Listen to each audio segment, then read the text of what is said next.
À présent, les résultats de cette étude menée par l'Alliance pour refonder la gouvernance en Afrique, section Burkina, étude consacrée au poids de l'argent dans le processus électoral, du choix des candidats à la gestion des mandats électifs en passant par la campagne.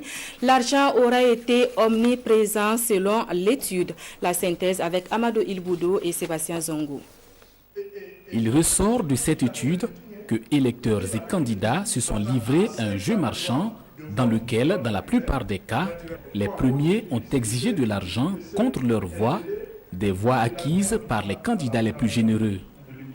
Le poids de l'argent s'est fait aussi sentir par la distribution de présents, vivres, t-shirts et autres gadgets, mais aussi dans l'utilisation d'artistes de renom pour mobiliser des foules. Il y a cette innovation, je ne sais pas si je dois l'appeler ainsi, qui consiste effectivement pour les jeunes à créer une sorte d'expertise qui les permet, eux, de monnayer de la mobilisation. C'est-à-dire, quel que soit le parti qui vient, et vous payez le prix qu'il faut en fonction de votre enveloppe, il mobilise du monde. Tous les partis ont distribué de l'argent, reléguant ainsi le discours politique au second plan, une menace pour la démocratie, selon l'Alliance pour refonder la gouvernance en Afrique. Ça crée ce qu'on pourrait appeler aussi une corruption électorale à grande échelle, parce que si on peut distribuer l'argent pour amener les gens à voter, il va de soi effectivement qu'on crée les conditions où ce n'est plus l'intérêt du scrutin est remis en cause, parce que les gens auraient été motivés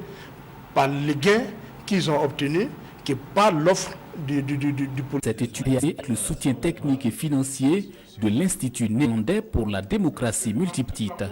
Les résultats sont issus d'observations de la campagne 2020 associée à une enquête sur une dizaine de